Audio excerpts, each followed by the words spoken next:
트럼프까지 달라졌습니다. 불과 1년 전만 해도 한국을 압박하던 인물이었죠. 그러나 2025년 가을 핵 추진 잠수함 승인한다. 짧은 문장 하나가 역사의 방향을 바꿨죠. 이건 단순한 거래가 아니었습니다. 동맹의 시대가 끝나고 파트너십의 시대가 시작된 선언이었습니다. 누구도 예상하지 못했지만 모두가 인정할 수밖에 없었습니다. 이제 질문은 단 하나입니다. 어떻게 설득했을까? 그리고 왜 미국은 그 제안을 거부하지 못했을까? 모두가 묻습니다. 무엇이 이 변화를 만든 걸까요? 지금부터 그 놀라운 현장 속으로 들어가 보시죠. 미국에서 날아온 충격적인 이야기. 바로 시작합니다. 그리고 지금 어디에서 시청하고 계신지 댓글로 남겨주세요. 여러분의 이야기도 듣고 싶습니다. 그 전에 잠깐 1초 만에 누를 수 있는 좋아요 버튼을 꾹 눌러주시면 영상 제작에 큰 힘이 됩니다. 그럼 바로 사연 시작하겠습니다. 안녕하세요. 저는 윌리엄 하프먼이라고 합니다. 워싱턴에서 오랫동안 동맹 관계를 연구해온 외교학자입니다. 수많은 협상 테이블을 관찰했고 강대국과 약소국 사이의 역학을 분석하는 게 제 일이었죠. 그런 제가 그날 아침 완전히 새로운 케이스를 마주하게 될 줄은 몰랐습니다. 새벽 6시였어요. 평소보다 일찍 눈을 떴습니다. 습관처럼 핸드폰을 켰는데 뉴스 알림이 쏟아지고 있었죠. 첫 번째 헤드라인이 눈에 들어왔습니다. 중국, 한화그룹 제재 검토, 남중국해 문제와 연결된 보복성 압박이라는 분석이 달려 있었어요. 저는 커피를 마시며 기사를 쭉 훑었습니다. 별로 놀랍지 않았어요. 중국은 원래 이런 식이었으니까요. 남중국해 주변국에 무기를 파는 나라가 있으면 경제적 압박으로 경고하는 게 중국의 패턴이었습니다. 그런데 문제는 그 다음이었어요. 한국 증시가 열리자마자 한화 주가가 급락하기 시작했습니다. 제재는 아직 검토 단계일 뿐인데 시장은 이미 패닉에 빠진 거죠. 국내 언론들은 굴욕 외교, 방산 수출의 한계 같은 표현을 쏟아내고 있었어요. 저는 노트에 이렇게 적었습니다. 한국 예상 가능한 반응이라고요. 그런데 그날 오후 상황이 묘하게 꼬이기 시작했습니다. 워싱턴 쪽에서 흘러나온 정보였어요. 미국 고위 관료 한 명이 비공식 석상에서 이런 말을 했다더군요. 한국도 이제 동맹 비용을 제대로 내야 할 때라고요. 구체적인 숫자까지 거론됐습니다. 선투자 명목으로 3,500억 달러를 요구한다는 겁니다. 저는 처음엔 루머라고 생각했어요. 너무 노골적이었거든요. 하지만 그 관료는 일본 사례를 들먹이며 이렇게 덧붙였다고 합니다. 일본은 5,500억을 냈다. 선례가 있다고요. 그 순간 저는 뭔가 이상하다고 느꼈습니다. 일본 케이스는 제가 잘 알고 있었어요. 정치적 쇼에 가까웠죠. 실제로는 법적 구속력도 없고 직접 투자도 미미했습니다. 그런데 그걸 선례라고 우기면서 한국을 압박한다는 건 좀 무리한 논리였어요. 하지만 워싱턴의 분위기는 달랐습니다. 동맹은 시혜가 아니라는 논리가 힘을 얻고 있었죠. 트럼프 행정부 이후로 이런 식의 압박은 더 노골적이 됐어요. 미국이 지켜주는데 돈을 안 내면 안 된다는 프레임이었습니다. 저는 한국 여론을 살펴봤습니다. 예상대로 분노가 치솟고 있었어요. 특히 60대 이상 남성들의 반응이 격렬했습니다. 우리 세금으로 미국 빚 갚나? 이게 동맹이냐? 상납이냐? 같은 댓글들이 쏟아졌죠. 심지어 청와대 앞에서는 소규모 집회까지 열렸다고 합니다. 호구 외교 중단하라는 구호가 나왔어요. 저는 노트에 또 한 줄을 추가했습니다. 감정적 대응 시작, 예측 범위 내라고요. 솔직히 말하면 저는 그때 한국을 과소평가하고 있었습니다. 이런 압박을 받으면 결국 두 가지 중 하나를 선택할 거라고 봤어요. 굴복하거나 감정적으로 반발하다가 고립되거나요. 제가 본 대부분의 중견국은 그렇게 움직였습니다. 그래서 저는 메모를 하나 작성했어요. 한국 정부에 전달할 목적이었습니다. 현실주의적으로 접근하라. 감정은 협상에서 독이다라는 내용이었죠. 지금 생각하면 참 우습습니다. 제가 뭘 안다고 그런 조언을 했는지 모르겠어요. 그런데 그날 저녁 완전히 다른 정보가 흘러나왔습니다. 필리핀 쪽에서 나온 루머였어요. 한국제 대한미사일을 검토 중이라는 겁니다. 규모가 장난이 아니었습니다. 500발 정도, 금액으로는 약 12억 달러에 달하는 계약이라고 하더군요. 저는 커피잔을 내려놓고 화면을 다시 봤습니다. 필리핀이요. 남중국해 한복판에 있는 나라죠. 중국이 가장 예민하게 반응하는 지역입니다. 그곳에 한국이 대한 미사일을 판다고요. 그것도 중국의 제재 압박이 한창인 시점에요. 이건 우연이 아니었습니다. 누군가 의도적으로 흘린 정보였어요. 한국이 중국 눈치를 보며 주저앉을 거라는 예상을 깨는 신호탄이었죠. 아니면 미국을 향한 메시지일 수도 있었습니다. 우린 카드가 있다는 암묵적 경고요. 저는 그제야 제 노트를 다시 펼쳤습니다. 예측 범위 내라는 문장을 지우고 새로 적었어요. 이건 단순한 방어가 아니다. 설계된 움직임이다라고요. 그날 밤 저는 잠을 제대로 이루지 못했습니다. 머릿속으로 계속 시나리오를 그려봤어요. 한국이 정말 이런 식으로 나온다면 워싱턴의 압박 논리는 균열이 생길 겁니다. 중국도 당황할 거고요. 하지만 동시에 의심도 들었습니다. 한국이 정말 이렇게까지 밀어붙일 수 있을까요? 양쪽에서 압박받는 상황에서 오히려 공격적으로 나간다는 건 엄청난 배짱이 필요한 일이었습니다. 자칫하면 고립될 수도 있었어요. 저는 그때 이런 생각을 했습니다. 이건 분명 누군가의 의도된 신호탄이다. 하지만 그게 허세인지 진짜 전략인지는 아직 모른다고요. 그리고 저는 결정했습니다. 이 케이스를 끝까지 지켜보기로요. 나는 그날 숫자가 아니라 의도가 움직이는 외교를 보았습니다. 워싱턴의 관성은 한국을 수동 변수로 취급했죠. 하지만 남중국해 한복판에 한국의 이름이 속삭여지는 순간 그 관성은 흔들리기 시작했습니다. 이건 시작에 불과했어요. 사흘이 지났습니다. 워싱턴은 여전히 3,500억 달러 요구를 밀어붙이고 있었어요. 언론에서는 한국이 결국 협상 테이블에 앉을 거라는 전망이 지배적이었습니다. 저 역시 그렇게 생각했죠. 그런데 그날 아침 일본 쪽에서 폭탄이 터졌습니다. 일본 정부 관계자 한 명이 의회 청문회에서 실토를 한 겁니다. 미국이 거론했던 5,500억 선례에 대해서였어요. 그건 행정문서일 뿐이며 법적 구속력이 없다고 말했습니다. 실제 직접 투자는 전체의 12%에 불과했다고요. 저는 모니터 앞에서 멈춰 섰습니다. 뭔가 무너지는 소리가 들렸어요. 워싱턴이 한국을 압박하던 핵심 논리가 허세였다는 게 드러난 겁니다. 일본은 냈다. 너희도 내라는 프레임이 한순간에 균열이 생긴 거죠.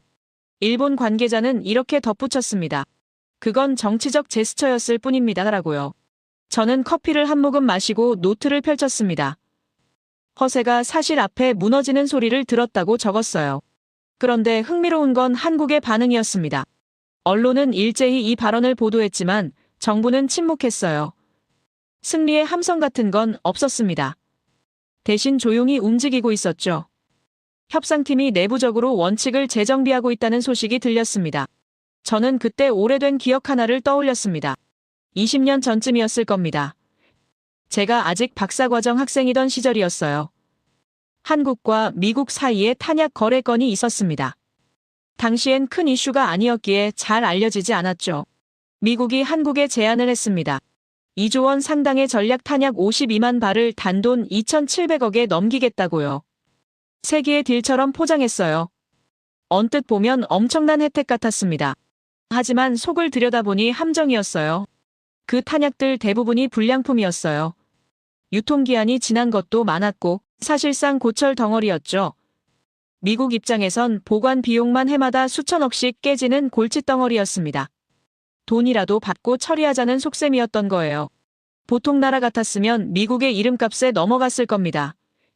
실제로 미국은 그렇게 기대했고요. 그런데 한국의 대응은 달랐습니다. 협상 테이블에서 한국 대표가 이렇게 말했다고 합니다. 불량품은 안 받겠습니다. 어급 탄약만 골라가겠습니다라고요. 단호했어요. 흥정의 여지가 없었습니다.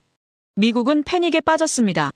쓸만한 탄약은 헐값에 뺏기고 수천억짜리 불량만 떠안게 생긴 겁니다. 게다가 폐기 비용까지 물어야 하는 최악의 상황이었죠. 바로 그때 한국이 역제안을 날렸습니다. 그 불량품들 우리가 처리해드리죠.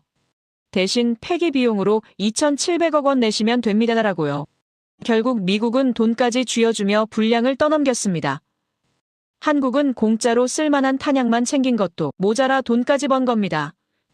전설적인 딜이었어요. 저는 당시 이 케이스를 논문 각주에 잠깐 언급했던 기억이 납니다. 하지만 깊이 파고들지는 않았어요. 그저 작은 일화 정도로 생각했죠. 지금 다시 보니 달랐습니다. 한국은 그때도 감정이 아니라 계산으로 움직였어요. 압박을 받으면 맞받아치는 게 아니라 상대의 약점을 찾아 역이용했습니다. 이건 우연이 아니었습니다. 패턴이었어요. 저는 노트에 적었습니다. 이런 선례가 있었다니. 내 가설은 처음부터 틀렸다고요. 그 순간 한국 협상팀의 움직임이 조금씩 보이기 시작했습니다. 언론에 흘러나온 정보였어요. 한국이 통화 스와프를 검토 중이라는 겁니다. 쉽게 말하면 빌린 돈을 확실히 받아내는 장치였죠. 미국에 돈을 준다 해도 떼일 걱정 없이 회수할 수 있는 보증을 요구하는 거였습니다. 이건 단순한 방어가 아니었습니다. 금융구조를 설계하는 거였어요. 감정적으로 우린 안 낸다고 외치는 게 아니라 내돼. 우리 방식으로 낸다는 조건을 만드는 겁니다. 정서가 아니라 구조로 싸우고 있었죠. 저는 감탄했습니다. 워싱턴은 한국을 단순한 수동 변수로 봤어요. 압박하면 굴복하거나 감정적으로 반발할 거라고 예상했습니다. 하지만 한국은 제3의 길을 가고 있었어요. 카드를 설계하고 있었던 겁니다. 그리고 또 다른 움직임이 포착됐습니다. 방산 수출 라인과 외교 라인이 교차하기 시작했어요. 필리핀 채널이 본격적으로 가동되고 있었습니다. 단순히 미사일 판매를 넘어서 동남아 전체의 연쇄 반응을 일으키려는 시도였죠. 베트남과 인도네시아 쪽에서도 탐색 신호가 나왔습니다. 이건 우연이 아니었어요. 기술력이 곧 외교력이라는 걸 증명하는 설계였습니다. 한국은 미국의 압박에 대응하면서 동시에 중국을 견제하고 동남아 시장까지 확보하려 하고 있었어요. 저는 그제야 제 초기 판단이 얼마나 오만했는지 깨달았습니다. 감정적 대응 말라는 조언을 했던 제 자신이 부끄러웠어요. 한국은 이미 감정을 넘어선 단계에 있었습니다. 저보다 훨씬 앞서 움직이고 있었죠. 저는 노트의 첫 페이지로 돌아갔습니다. 한국 예상 가능한 반응이라는 문장을 지우고 새로 적었어요. 한국은 단순 방어가 아니라 카드 설계 중 내 가설은 수정이 필요하다고요. 그날 밤 저는 동료 교수 한 명에게 전화를 걸었습니다. 자네 20년 전 한국 탄약 거래건 기억하나? 라고 물었어요. 그는 잠시 생각하더니 그거 미국이 제대로 한 방 먹은 케이스 아닌가라고 답했습니다. 저는 말했습니다. 그게 다시 반복되고 있네라고요. 그는 웃으며 말했습니다. 이번엔 규모가 다르겠군이라고요. 저는 전화를 끊고 창밖을 바라봤습니다. 워싱턴의 밤은 여전히 밝았지만 뭔가 흐름이 바뀌고 있었어요. 한국을 누르려던 압박의 손이 오히려 자신의 허세에 걸려 흔들리고 있었습니다. 한국의 카드는 감정이 아니라 기술과 금융의 방정식이었습니다. 이 판의 변수는 무기가 아니라 신뢰 구조였어요. 동맹은 시혜가 아니라 균형의 산물이라는 걸 한국은 증명하기 시작했습니다. 저는 그날 제 첫 가설을 완전히 폐기했습니다. 워싱턴은 여전히 한국의 반응을 기다리고 있었어요. 3,500억 달러 요구에 대한 공식 답변이 나오지 않았습니다. 침묵이 길어질수록 긴장감도 높아졌죠. 저는 그 침묵이 의미심장하다고 느꼈습니다. 한국은 급하게 반응하지 않고 있었어요. 시간을 끌면서 뭔가를 준비하는 게 분명했습니다. 그리고 그날 오후 제 예상이 맞았다는 걸 알게 됐죠. 외신을 통해 정보가 흘러나왔습니다. 한국이 역제안을 준비하고 있다는 겁니다. 내용을 보는 순간 저는 숨이 막혔어요. 이건 단순한 협상이 아니었습니다. 게임의 판을 뒤집는 제안이었죠. 첫 번째 조건이 핵심이었습니다.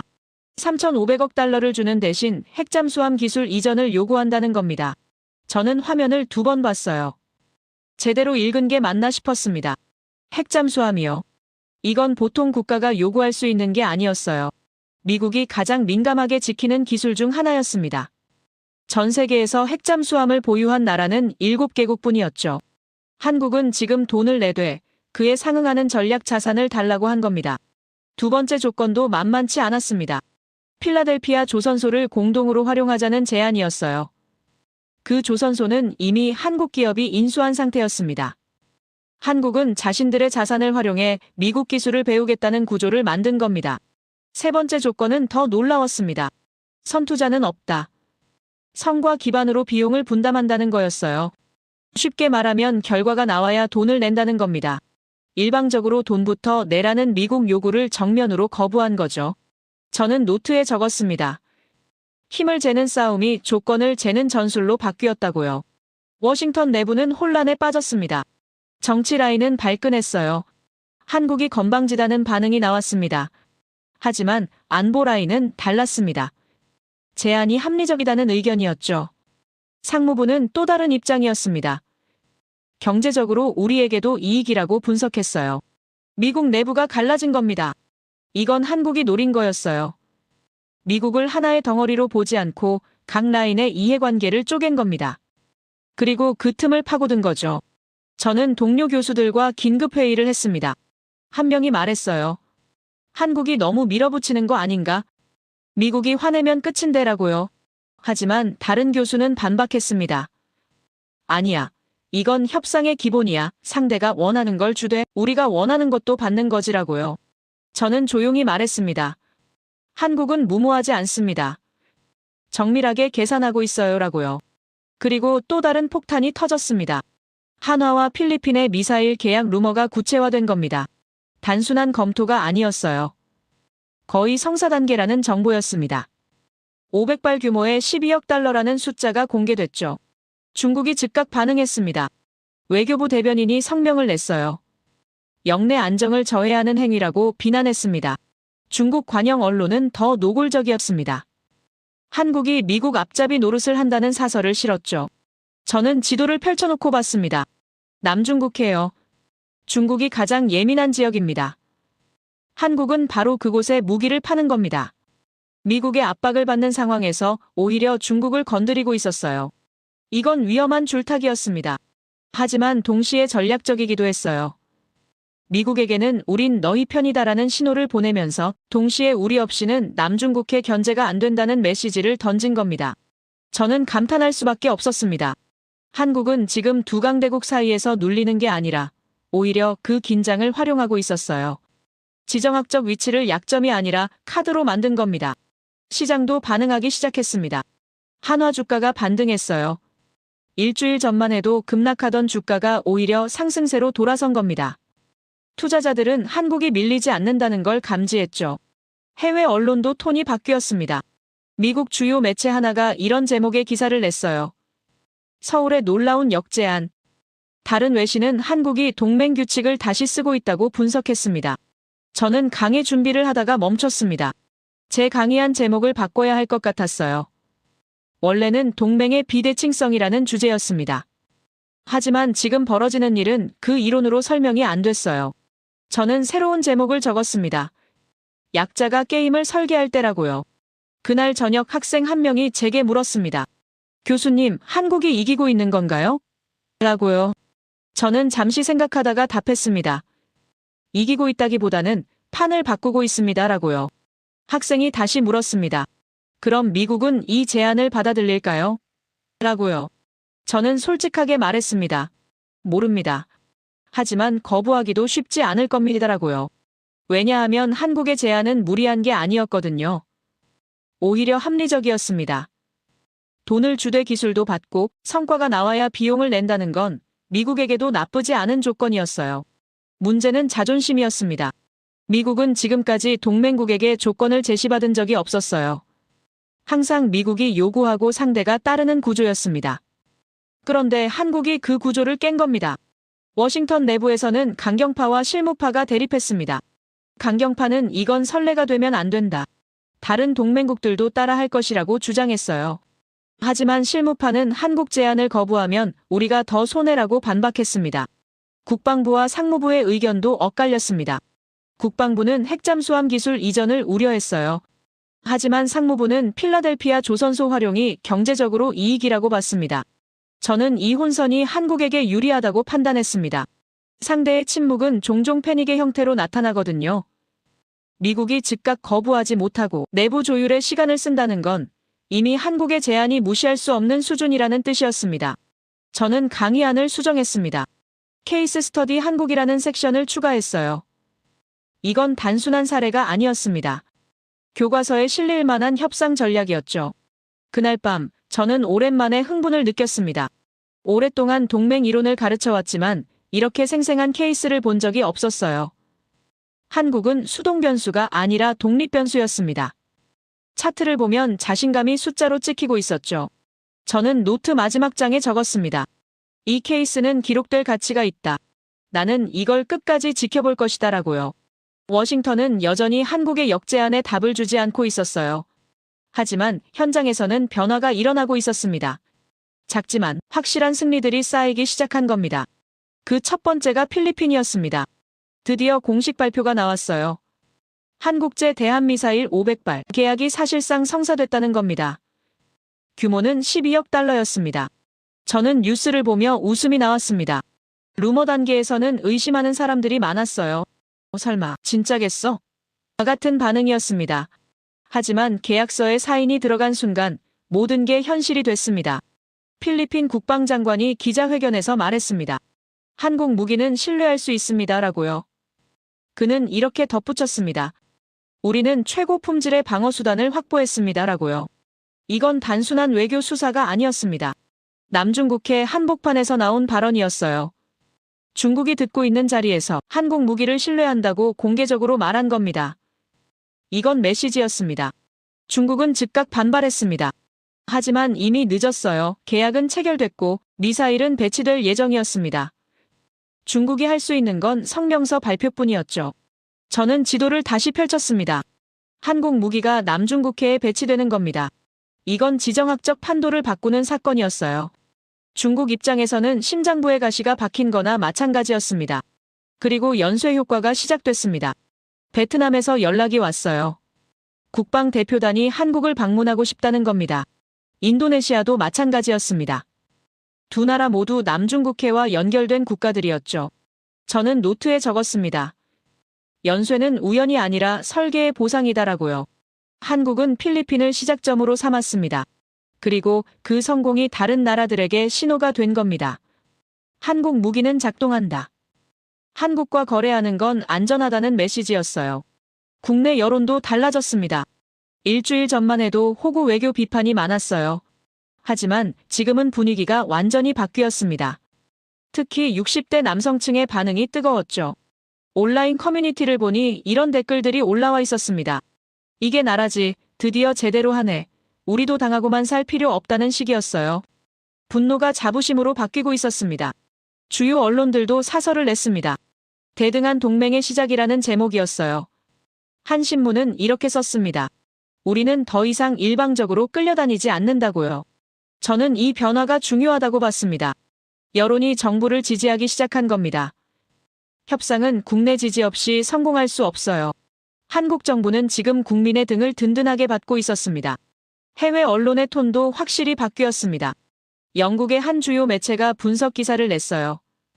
한국에 계산된 도박이라는 제목이었습니다. 기사는 한국이 지정학적 긴장을 오히려 활용하고 있다고 평가했죠. 미국 쪽 외신도 주목했습니다. 서울이 동맹 규칙을 다시 쓴다는 헤드라인이 나왔어요. 다른 매체는 한국이 수동적 동맹국에서 능동적 파트너로 전환 중이라고 분석했습니다. 저는 이 기사들을 모두 모았습니다. 강의 자료로 쓸 생각이었어요. 학생들에게 보여주고 싶었습니다. 이론이 현실에서 어떻게 작동하는지 보여주는 완벽한 사례였거든요. 저는 강의 슬라이드를 만들기 시작했습니다. 제목은 한국식 협상의 3가지 원칙이었어요. 첫 번째가 기술 기반 협상력이었습니다. 한국은 무기를 만들 수 있는 능력을 협상 카드로 썼어요. 두 번째는 금융 구조 설계였습니다. 통화 스와프나 원금 회수 같은 장치를 통해 위험을 최소화하면서 협상하는 방식이었죠. 이건 단순히 예 또는 아니오로 답하는 게 아니었습니다. 구조를 제시하는 거였어요. 세 번째는 지정학적 타이밍이었습니다. 한국은 미국과 중국의 긴장이 높은 시점을 골랐어요. 그 긴장 속에서 자신의 가치를 극대화한 겁니다. 평화로운 시기였다면 이런 협상은 불가능했을 겁니다. 저는 학생들 앞에서 이 슬라이드를 공개했습니다. 한 학생이 손을 들었어요. 교수님, 그럼 한국은 특별한 건가요? 라고 물었습니다. 저는 잠시 생각하다 답했습니다. 특별하다기보다는 원칙이 명확합니다라고요. 한국은 즉흥적으로 움직이지 않아요. 계산하고 설계합니다라고 덧붙였습니다. 다른 학생이 또 물었습니다. 그럼 다른 나라도 따라할 수 있나요? 라고요. 저는 고개를 끄덕였습니다. 가능합니다. 단 3가지 조건이 필요해요. 첫째는 기술력, 둘째는 금융 구조를 설계할 능력, 셋째는 타이밍을 읽는 눈이라고 답했습니다. 학생들은 열심히 필기했습니다. 저는 그 모습을 보며 뿌듯했어요. 이론만 가르치는 게 아니라 살아있는 사례를 보여줄 수 있어서 좋았습니다. 그날 저녁 동료 교수 한 명이 저를 찾아왔습니다. 자네 한국 케이스 강의한다며 나도 자료 좀 공유해 줄 수 있나? 라고 물었어요. 저는 흔쾌히 승낙했습니다. 물론이지. 이건 공유할 가치가 있어라고 답했습니다. 그는 커피를 한 모금 마시고 말했습니다. 솔직히 나도 한국을 과소평가했어. 동북아 국가들은 항상 미국이나 중국 눈치만 본다고 생각했거든이라고요. 저는 웃으며 답했습니다. 나도 마찬가지야. 하지만 현실이 우리 편견을 깨줬어라고요. 그날 밤 저는 칠판에 한국식 방정식을 적었습니다. 기술력, 금융, 설계, 지정학적, 타이밍, 대등한 협상이라고요. 이건 단순한 공식이 아니었습니다. 재현 가능한 모델이었어요. 저는 노트 마지막 장을 넘겼습니다. 한국은 한 번의 우연이 아니라 패턴이다. 승리는 함성과 함께 오지 않는다. 미세한 신호로 온다고 적었습니다. 그리고 한 줄을 더 추가했습니다. 나는 지금 역사를 목격하고 있다고요. 한국의 연승 행진이 이어지는 듯 보였어요. 필리핀 계약 성사, 베트남과 인도네시아의 관심, 국내외 여론의 지지까지 모든 게 순조로워 보였습니다. 하지만 워싱턴은 가만히 있지 않았습니다. 강경파들이 마지막 카드를 꺼내든 겁니다. 그들은 한국을 꺾을 수 없다면 고립시키겠다는 전략을 택했어요. 그날 아침 익명의 고위 관료 발언이 언론에 흘러나왔습니다. 한국이 동맹을 일탈하고 있다는 내용이었어요. 더 노골적인 표현도 나왔습니다. 한국이 중국 편을 드는 것 아니냐는 암시였죠. 저는 커피를 마시다 멈췄습니다. 이건 단순한 비판이 아니었어요. 낙인 찍기였습니다. 한국을 동맹 네트워크에서 고립시키려는 시도였죠. 워싱턴 일각에서는 시나리오가 유포됐습니다. 한국이 계속 이런 식으로 나오면 다른 동맹국들과의 관계에서 배제될 수 있다는 경고였어요. 일본, 호주 같은 나라들과의 협력에서 한국을 빼겠다는 암묵적 협박이었습니다. 동시에 조건 상향 카드도 나왔습니다. 3,500억 달러로는 부족하다. 추가 조건이 필요하다는 식의 압박이었어요. 한국의 역제안을 무시하고 오히려 요구를 늘린 겁니다. 시장이 즉각 반응했습니다. 원화 환율이 급등했어요. 투자자들이 불안해하기 시작한 겁니다. 협상이 결렬되는 거 아니냐는 우려가 퍼졌죠. 한국 언론 일부도 흔들렸습니다. 보수 성향 매체는 너무 밀어붙이는 거 아니냐는 우려를 표했어요. 진보 성향 매체도 미국과 싸워 이길 수 있느냐는 의문을 제기했습니다. 저는 이 상황을 지켜보며 긴장했습니다. 워싱턴의 이 공격은 정교했어요. 경제적 압박과 외교적 고립을 동시에 시도한 겁니다. 한국 내부의 균열을 만들려는 의도가 명확했죠. 한국 내부에서도 목소리가 갈렸습니다. 리스크 관리가 필요하다는 주장이 나왔어요. 원칙도 중요하지만 현실도 봐야 한다는 의견이었습니다. 미국을 너무 자극하면 우리만 손해라는 논리였죠. 저는 이게 위험한 순간이라고 판단했습니다. 협상에서 가장 어려운 게 내부를 통합하는 거거든요. 외부 압박은 견딜 수 있어도 내부 분열은 치명적입니다. 워싱턴은 바로 그 지점을 공략한 겁니다. 하지만 한국 협상팀은 흔들리지 않았습니다. 그들은 데이터 패키지를 준비했어요. 비용과 편익을 정밀하게 분석한 자료였습니다. 그리고 그걸 공개했죠. 자료 내용은 명확했습니다. 한국의 제안이 미국에게도 이익이라는 걸 숫자로 증명한 겁니다. 핵잠수함 기술 이전은 비용이 아니라 투자라고 설명했어요. 필라델피아 조선소 활용은 미국 일자리 창출로 이어진다고 분석했습니다. 성과 기반 비용 분담도 미국에게 유리하다고 주장했습니다. 결과가 나오지 않으면 한국도 돈을 안 낸다. 이건 미국에게 위험이 없는 구조라고 설명했죠. 저는 그 자료를 보며 감탄했습니다. 이건 감정적 반박이 아니었어요. 숫자로 말하는 거였습니다. 공포는 숫자에 탈을 쓴 소문이었는데 한국은 진짜 숫자로 그 소문을 깨뜨린 겁니다. 한국은 3축 원칙을 재확인했습니다. 법적 원칙, 재정적 원칙, 안보적 원칙이었어요. 우리는 이 3가지를 지키며 협상한다. 이건 협상 가능한 게 아니다라고 선언한 겁니다. 저는 이 태도가 중요하다고 봤습니다. 원칙은 위기 때 가치가 드러나거든요. 압박받을 때 원칙을 지키는 나라와 버리는 나라는 장기적으로 완전히 다른 결과를 얻습니다. 그 즈음 저는 기고문을 하나 작성했습니다. 제목은 대등한 동맹의 경제학이었어요. 한국을 옹호하는 내용이었습니다. 소수 의견이라는 걸 알고 있었지만 써야 한다고 생각했죠. 기고문에서 저는 이렇게 썼습니다. 동맹은 충성의 문제가 아니라 설계의 문제다. 한쪽이 일방적으로 요구하고 다른 쪽이 따르는 구조는 지속 가능하지 않다. 대등한 파트너십만이 장기적 안정을 가져온다고요. 저는 또 이렇게 적었습니다. 낙인은 분석을 대체할 수 없다. 한국을 일탈이라고 부르기 전에 우리의 요구가 합리적이었는지 먼저 물어야 한다고요. 기고문을 주요 매체에 보냈습니다. 다행히 한 곳에서 게재를 승낙했어요. 하지만 반발도 있었습니다. 동료 교수 몇 명이 저를 비판했죠. 너무 한국 편을 드는 거 아니냐는 지적이었습니다. 저는 답했습니다. 저는 한국 편이 아니라 팩트 편입니다. 데이터를 보세요. 한국 제안이 무리한가요? 라고요. 그들은 침묵했습니다. 데이터 앞에서 할 말이 없었던 거죠. 저는 학자의 의무를 생각했습니다.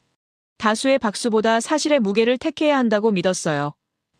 불편한 진실을 말하는 게 학자의 역할이라고 생각했습니다. 기고문이 나간 뒤 반응이 엇갈렸습니다. 강경파들은 발끈했어요. 하지만 실무진들은 조용히 공감을 표했습니다. 한 국방부 관계자가 저에게 개인적으로 연락을 했어요. 용기 있는 글이었다고요. 시장은 여전히 불안했습니다. 환율은 계속 오르락 내리락 했어요. 한국 주식시장도 변동성이 컸습니다. 투자자들은 결과를 기다리고 있었죠. 하지만 저는 한국이 버틸 거라고 확신했습니다. 데이터는 협상의 방패이자 창이었어요. 한국은 무모하지 않았습니다. 정밀했죠. 대등한 동맹은 비용이 아니라 안정성 프리미엄이라는 걸 증명하고 있었습니다. 그날 밤 저는 노트에 마지막 줄을 적었습니다. 나는 다수가 아니라 진실을 택했다. 이건 학자로서 내가 할 수 있는 최선이다라고요. 그리고 한 줄을 더 추가했습니다. 한국이 이기든 지든 이 원칙은 기록될 가치가 있다고요. 워싱턴과 서울 사이의 신경전은 극에 달했어요. 양측 모두 한 발짝도 물러서지 않고 있었습니다. 누가 먼저 꺾일 것인가? 모두가 숨죽이며 지켜보고 있었죠. 저는 매일 아침 뉴스를 확인하며 서둘러 노트를 펼쳤습니다. 뭔가 터질 것 같은 느낌이었어요. 이 긴장이 영원히 지속될 수는 없었습니다. 어느 한쪽이 결단을 내려야 하는 시점이었죠. 그리고 그날이 왔습니다. 한국 협상팀이 최종 역제안을 공식 전달한 겁니다. 문서는 간결했어요. 하지만 그 안에 담긴 메시지는 강력했습니다. 3가지 조건이 명시돼 있었습니다. 첫째, 핵잠수함 기술 이전. 둘째, 필라델피아 조선소 공동 운영. 셋째, 선투자 없음성과 기반 비용 분담이었습니다. 한 글자도 바뀌지 않았어요. 한국은 원칙을 지켰습니다. 문서 마지막에는 이런 문구가 있었습니다. 이것이 우리의 최종 제안입니다. 이 조건 아래에서만 협력이 가능합니다라고요. 흥정의 여지를 남기지 않은 겁니다. 저는 그 문서를 읽으며 경악했습니다. 이건 협상이 아니었어요. 선언이었습니다. 한국은 지금 우리는 밟히지 않는다고 말하고 있었던 겁니다. 워싱턴의 반응은 침묵이었습니다. 24시간이 지났어요. 아무런 답이 없었습니다. 48시간이 지났습니다. 여전히 침묵이었죠. 72시간째 되는 날 저는 이 침묵의 의미를 깨달았습니다. 때로 승리는 침묵으로 공표되거든요. 미국이 즉각 거부하지 못한다는 건 제안을 진지하게 검토하고 있다는 뜻이었습니다. 아니, 어쩌면 이미 수용하기로 마음먹었는데 체면 때문에 시간을 끄는 것일 수도 있었어요. 주요 외신이 이를 포착했습니다. 백악관, 서울의 조건의 침묵이라는 헤드라인이 나왔어요. 다른 매체는 워싱턴, 한국 제안 검토 중이라고 보도했습니다. 저는 동료 교수에게 전화를 걸었습니다. 침묵이 뭘 의미하는지 알겠나? 라고 물었어요. 그는 잠시 생각하더니 답했습니다. 수용 신호겠지라고요. 저는 고개를 끄덕였습니다. 맞아, 거부할 거였으면 진작 발표했을 거야 라고 말했습니다. 그 무렵 협상 현장에서 한 문장이 탄생했습니다. 한국 협상 수석이 마지막 회의에서 말했다고 합니다. 워싱턴 관계자들 앞에서요. 한국을 밟으면 발이 뚫릴 것입니다라고요. 저는 이 문장을 듣는 순간 전율했습니다. 이건 단순한 경고가 아니었어요. 선언이었습니다. 우리는 더 이상 짓밟히지 않는다는 대등한 파트너로 서겠다는 의지의 표현이었죠. 현장에 있던 사람들의 증언에 따르면 그 문장이 나온 직후 미국 측 대표단이 자리를 떴다고 합니다. 30분 뒤 다시 돌아왔을 때 그들의 표정이 달라져 있었다고 해요. 워싱턴 내부에서 긴급회의가 열렸던 겁니다.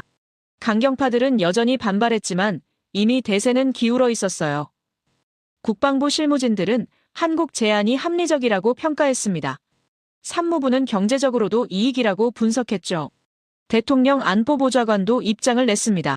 한국은 신뢰할 수 있는 파트너다. 이 제안을 거부할 이유가 없다고 말했어요. 결국 정치적 결단만 남은 상황이었습니다. 한국 여론은 폭발했습니다. 한국을 밟으면 발이 뚫릴 것이라는 문장이 온라인을 휩쓸었어요. 특히 60대 남성층의 반응이 뜨거웠습니다. 댓글들을 보니 이런 내용들이었습니다. 이게 나라지. 드디어 제대로 된 협상을 보내. 우리는 더 이상 호구가 아니다. 이 한 문장이 모든 걸 말해준다는 식이었어요. 청와대 청원 게시판에는 글 하나가 올라왔습니다. 협상팀에게 훈장을 수여해달라는 내용이었어요. 하루 만에 10만 명이 넘는 사람들이 동의했습니다. 국민의 자부심이 숫자로 드러난 겁니다. 저는 이 반응을 보며 가슴이 뜨거워졌습니다. 오랫동안 외교를 연구했지만 국민이 이렇게 하나 되는 걸 본 적이 없었어요. 이건 단순한 애국심이 아니었습니다. 자존심의 회복이었죠. 주요 언론들도 일제히 보도했습니다. 밟히지 않는 대한민국이라는 제목의 사설이 나왔어요. 다른 신문은 대등한 동맹의 시작이라고 평가했습니다. 한 칼럼니스트는 이렇게 썼습니다. 이 문장은 역사에 남을 것이다. 우리 세대가 후손에게 물려줄 자부심이다라고요. 저는 그 칼럼을 읽으며 눈시울이 뜨거워졌습니다.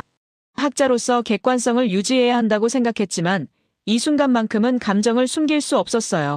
저 역시 한국의 용기에 감동받고 있었습니다. 강의실에서 학생들에게 이 케이스를 설명했습니다. 한 학생이 손을 들었어요. 교수님, 한국은 어떻게 이런 용기를 낼 수 있었나요? 라고 물었습니다. 저는 잠시 생각하다 답했습니다. 용기는 무모함이 아닙니다. 계산과 준비가 뒷받침될 때 나오는 겁니다라고요. 한국은 데이터로 무장했어요. 그래서 떳떳할 수 있었던 겁니다라고 덧붙였습니다. 다른 학생이 또 물었습니다. 그럼 미국은 정말 받아들일까요? 라고요. 저는 고개를 끄덕였습니다. 이미 받아들였을 겁니다. 침묵이 그 증거조라고 답했습니다. 공식 발표는 시간 문제일 뿐입니다라고 간조했습니다. 그날 밤 저는 제 초기 가설을 완전히 지웠습니다. 한국은 수동 변수라고 적었던 첫 페이지를 찢어버렸어요. 그리고 새로 썼습니다. 한국은 설계자다라고요. 저는 오랫동안 동맹 이론을 가르쳐왔습니다. 강대국과 약소국의 관계, 비대칭 협상, 압박과 굴복의 패턴을 연구했어요. 하지만 한국은 그 모든 이론을 깼습니다. 한국은 약소국이 아니었습니다. 기술력을 가진 중견 강국이었어요. 한국은 굴복하지 않았습니다. 설계했죠. 한국은 패턴을 따르지 않았습니다. 새로운 패턴을 만들었어요. 저는 노트 마지막 장에 적었습니다. 나는 실패한 가설을 지웠다. 한국은 기적이 아니라 방법이었다. 그 방법은 재현 가능하다고요. 그리고 한 줄을 더 추가했습니다. 이 사례는 교과서에 실릴 것이다. 나는 그 첫 번째 저자가 되겠다고요. 며칠 뒤 워싱턴에서 비공식 신호가 나왔습니다. 한국 제안을 긍정적으로 검토 중이라는 내용이었어요. 공식 발표는 아니었지만 사실상 수용 의사를 밝힌 겁니다. 저는 동료들에게 메시지를 보냈습니다. 결과가 나왔네. 한국이 이겼어라고요. 한 동료가 답장을 보냈습니다. 자네가 옳았어. 한국은 정말 달랐어 하고요. 저는 창밖을 바라봤습니다. 워싱턴의 하늘은 여전히 푸르렀지만 뭔가 바뀌어 있었어요. 동맹의 룰이 새로 쓰여지고 있었습니다. 한국이 그 첫 문장을 쓴 겁니다. 한국을 밟으면 발이 뚫릴 것이라는 문장은 경고가 아니었습니다. 새로운 시대의 선언이었어요. 대등한 동맹의 시작을 알리는 신호탄이었습니다. 그리고 그 신호는 전 세계로 퍼져나가고 있었죠. 저는 그날 학자로서 가장 중요한 순간을 목격했다고 확신했습니다. 이론이 현실에 무너지는 순간, 새로운 패러다임이 탄생하는 순간을요. 그리고 그 중심에 한국이 있었습니다. 2025년 봄이었어요. 저는 여전히 워싱턴에서 강의를 하고 있었습니다. 하지만 제 강의 내용은 완전히 바뀌어 있었죠. 한국 케이스는 이제 필수 교재가 됐습니다. 하버드 케네디 스쿨에서도 사례 연구로 채택했어요. 컬럼비아대, 조지타운대, 여러 곳에서 연락이 왔습니다. 한국 모델을 가르치고 싶다고요. 저는 그 요청들을 받으며 뿌듯했습니다. 1년 전만 해도 한국을 과소평가했던 제 자신이 부끄러웠는데 이제는 한국을 가르치는 전문가가 된 겁니다. 아이러니했지만 의미 있는 변화였어요. 워싱턴의 분위기도 완전히 달라져 있었습니다. 대등한 동맹이라는 표현이 공식 문서에 등장하기 시작했어요. 백악관 성명서에도 나왔습니다. 한국은 핵심 전략 파트너라고요. 이건 단순한 수사가 아니었습니다. 실질적 변화를 반영한 표현이었어요. 한국을 시혜의 대상이 아니라 협력의 주체로 보기 시작한 겁니다. 그리고 그 변화를 상징하는 사건이 터졌습니다. 2025년 초봄이었어요. 트럼프 대통령이 한국을 방문했습니다. 경주에서 정상회담이 열렸죠. 그 자리에서 이재명 대통령은 요청했습니다. 핵추진 잠수함의 연료를 공급받을 수 있도록 결단해달라고요. 저는 뉴스를 보며 숨을 멈췄습니다. 1년 전 역제안의 핵심이 바로 이것이었어요. 핵잠수함 기술 이전이었습니다. 한국은 포기하지 않고 계속 밀어붙인 겁니다. 트럼프 대통령의 답변은 즉각적이었습니다. 회담 다음 날 자신의 소셜미디어에 글을 올렸어요. 나는 한국이 현재 보유한 구식이고 기동성이 떨어지는 디젤 잠수함 대신 원자력 잠수함을 건조하도록 승인했다고요. 저는 화면을 멍하니 바라봤습니다. 정말 해낸 겁니다. 한국이 정말로 핵잠수함 승인을 받아낸 거예요. 1년 전 역제안이 현실이 된 겁니다. 트럼프는 또 이렇게 적었습니다. 한국은 미국의 필라델피아 조선소에서 원자력 추진 잠수함을 건조할 것이라고요. 미국의 조선업은 곧 화려한 부활을 이룰 것이라고 강조했습니다. 저는 노트를 펼쳤습니다. 1년 전 한국의 두 번째 조건이 바로 이것이었어요. 필라델피아 조선소 공동 활용이었습니다. 한화그룹이 인수한 그 조선소에서 핵잠수함을 건조하겠다는 겁니다. 모든 게 맞아떨어졌습니다. 한국은 1년 전 설계한 그대로 실행하고 있었어요. 한치의 흔들림도 없었습니다. 이건 우연이 아니었습니다. 정밀한 계획이었죠. 저는 동료 교수에게 전화를 걸었습니다. 맞나? 한국이 해냈어라고 말했어요. 그는 흥분한 목소리로 답했습니다. 믿을 수 없어. 정말 승인받았네라고요. 저는 웃으며 말했습니다.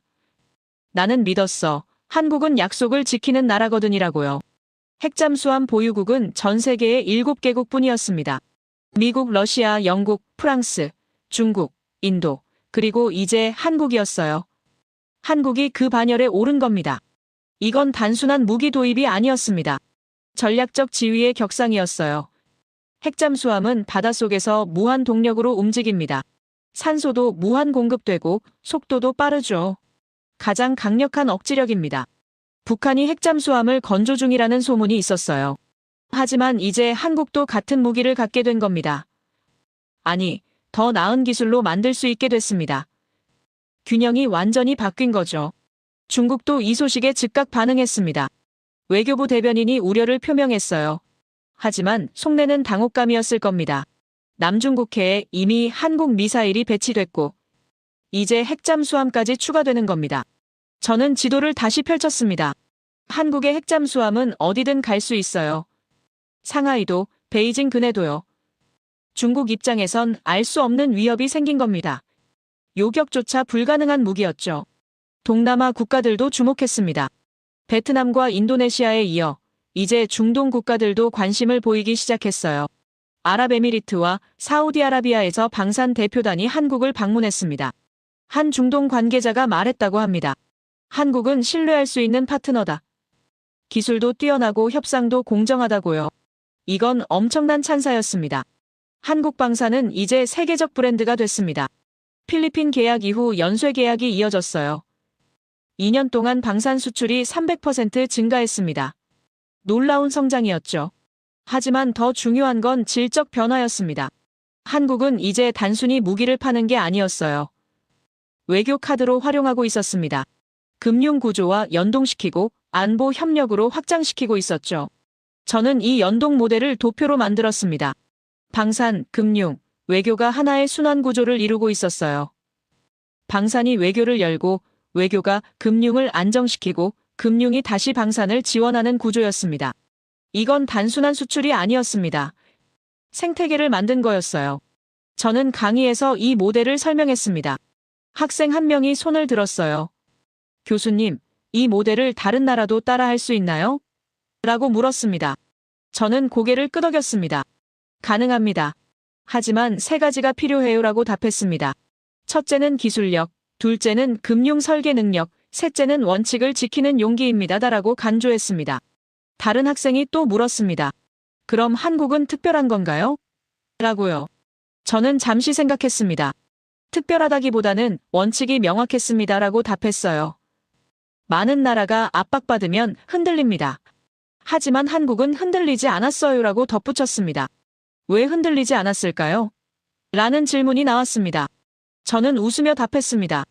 데이터로 무장했으니까요. 감정이 아니라 숫자로 싸웠습니다. 그래서 떳떳할 수 있었던 거죠라고 설명했습니다. 그날 저녁 저는 최종 보고서를 작성했습니다. 제목은 한국 설계 가능한 강국이었어요. 1년 반에 걸친 관찰의 결론이었습니다. 보고서 첫 문장은 이랬습니다. 나는 윌리엄 하프먼, 한국을 수동 변수로 판단했던 외교학자다. 나는 틀렸다고요. 저는 계속 썼습니다. 한국은 압박의 감정으로 반응하지 않았다. 기술과 금융, 법과 원칙으로 반격했다. 남중국해의 미사일, 통화 스와프와 원금 회수의 조건, 밟은 발이 뚫릴 것이라는 문장은 하나의 설계였다고요. 마지막 단락에 이렇게 적었습니다. 그 결과 침묵으로 드러난 승리와 대등한 동맹이라는 새로운 표준이 탄생했다. 1년 뒤 핵잠수함 승인이라는 결과가 나왔다. 한국은 약속을 지켰다. 나는 이제 강의실에서 말한다. 한국은 더 이상 실험 대상이 아니다. 설계 가능한 강국이다라고요. 그리고 마지막 문장을 추가했습니다. 나는 틀렸다. 그리고 그것이 희망이다라고요. 왜냐하면 제가 틀렸다는 건 세상이 제 예상보다 낯선 방향으로 나아간다는 뜻이었거든요. 약자도 강자가 될 수 있다는 증거였습니다. 저는 이 보고서를 여러 학술지에 보냈습니다. 다행히 주요 저널 하나에서 게재를 승낙했어요. 동료들의 반응도 좋았습니다. 용기 있는 논문이라는 평가를 받았죠. 한 동료가 말했습니다. 자네가 틀렸다고 인정한 게 오히려 더 설득력 있어. 학자의 도저히 포기할 수 없는 가치는 진실이니까라고요. 저는 고마웠습니다. 학자로서 제 의문을 솔직하게 드러낸 게 옳은 선택이었다는 걸 확인한 거니까요. 그 무렵 한국 문화에 대한 관심도 높아졌습니다. 트럼프 대통령이 경주를 방문했을 때 이재명 대통령이 천마총 금관 모형을 선물했다고 해요. 한글로 쓰인 무궁화 대훈장도 수여했습니다. 이건 상징적이었습니다. 한국은 자신의 문화를 당당하게 보여준 겁니다. 서양 방식을 따라하지 않았어요. 한국 방식으로 예우한 거죠. 트럼프는 처음엔 당혹스러워했을지 모릅니다. 낯선 문자, 낯선 문화였으니까요. 하지만 그것이 바로 한국의 가치였습니다. 다름을 인정받은 겁니다. 저는 이 장면을 보며 감동했습니다. 외교는 굴종이 아니었어요. 존중이었습니다. 한국은 자신의 정체성을 지키며 대등하게 섰던 겁니다. 몇 달 뒤 저는 한국을 방문했습니다. 서울대학교에서 초청 강연을 요청했거든요. 주제는 당연히 한국 모델이었습니다. 강연장은 만석이었습니다. 학생들뿐 아니라 일반인들도 많이 왔어요. 특히 60대 남성분들이 눈에 띄었습니다. 그분들의 눈빛에는 자부심이 가득했죠. 저는 강연을 시작했습니다. 저는 여러분의 나라를 오해했습니다라고요. 하지만 여러분은 저를 가르쳐 주셨습니다라고 강조했습니다. 청중들이 박수를 쳤습니다. 저는 계속 말했습니다. 한국은 사건이 아니라 선례가 됐습니다. 기술과 금융, 외교가 하나의 문장이 됐죠. 동맹은 훈계가 아니라 협업 설계였습니다. 하라고요. 강연이 끝난 뒤 한 어르신이 다가왔습니다. 교수님, 우리를 이렇게 평가해 주셔서 고맙습니다라고 말씀하셨어요. 그분의 목소리에는 떨림이 있었습니다. 저는 답했습니다. 아닙니다. 제가 배운 겁니다. 여러분이 가르쳐 주셨어요. 라고요. 이 케이스는 제 학자 인생에서 가장 중요한 연구가 됐습니다. 라고 덧붙였습니다. 그날 밤 서울의 야경을 바라보며 생각했습니다. 나는 그 나라를 강국이라 부르기로 했다고요. 크기가 아니라 원칙으로, 힘이 아니라 설계로, 경악할 만한 용기로 세운 나라를요. 한국은 이제 세계의 모델이 됐습니다. 압박받는 나라들이 한국을 배우고 있었어요. 우리도 할 수 있다는 희망을 얻은 겁니다. 저는 노트 마지막 장을 덮었습니다. 1년 반의 기록이 끝났어요. 하지만 이건 끝이 아니었습니다. 시작이었죠. 새로운 질서의 시작이었습니다. 한국은 증명했습니다. 약자도 설계할 수 있다는 것을, 대등함은 시혜가 아니라 권리라는 것을, 존중은 요구해서 얻는 것이라는 것을요. 저는 이 이야기를 평생 가르칠 겁니다. 저는 지금도 가끔 그 시절을 떠올립니다. 한국을 과소평가했던 제 자신을요. 숫자와 이론에 갇혀 진짜 용기를 보지 못했던 순간들을요. 하지만 한국은 저를 깨웠습니다. 대등함은 주어지는 게 아니라 만들어가는 거라는 걸 배웠어요. 원칙을 지키는 나라가 결국 존중받는다는 것도요. 그리고 작은 나라도 세상을 바꿀 수 있다는 희망도 얻었습니다. 여러분이 이 이야기에서 무엇을 느끼셨는지 모르겠습니다. 하지만 한 가지는 확실합니다. 한국은 우리 모두에게 가능성을 보여줬어요. 포기하지 않으면 길이 열린다는 걸요. 저는 앞으로도 이 케이스를 가르칠 겁니다. 후배 학자들에게, 학생들에게, 그리고 세계 곳곳의 사람들에게요. 한국의 이야기는 끝나지 않았습니다. 이제 시작일 뿐이죠. 제 이야기를 끝까지 들어주셔서 감사합니다. 모두 안녕히 계세요. 오늘의 사연 어떻게 들으셨나요? 이야기를 따라가다 보면 참 묘한 기분이 듭니다. 처음엔 단순히 강대국과 약소국의 이야기처럼 들렸는데 끝까지 듣고 나면 그게 아니라 태도의 이야기였다는 걸 알게 되죠. 누군가는 계산으로, 누군가는 원칙으로, 또 누군가는 자존심으로 움직이지만 결국 세상을 바꾸는 건 소리치지 않는 쪽이더라고요. 이야기 속 인물들은 단 한 번도 감정적으로 폭발하지 않았어요. 그들은 조용히 준비했고 자신들이 옳다고 믿는 방향으로 걸어갔죠. 작은 나라가 거대한 판을 뒤집을 수 있고 한 문장이 역사를 바꿀 수 있다는 걸요. 어쩌면 우리 인생도 그와 비슷한 것 같아요. 누군가의 기준에 휘둘리기보다 내가 믿는 원칙을 끝까지 밀고 나가는 게 결국 존중으로 이어지는 게 아닐까요? 소리 없는 자신감, 준비된 침묵, 그게 진짜 강함의 형태가 아닐까 싶습니다. 그리고 지금 이 순간에도 어딘가에서는 또 다른 협상, 또 다른 선택이 이루어지고 있겠죠. 누가 옳고 그르다 단정할 순 없지만 한 가지는 분명합니다. 세상은 결국 원칙을 지키는 사람에게 길을 내준다는 것. 여러분은 어떻게 생각하시나요?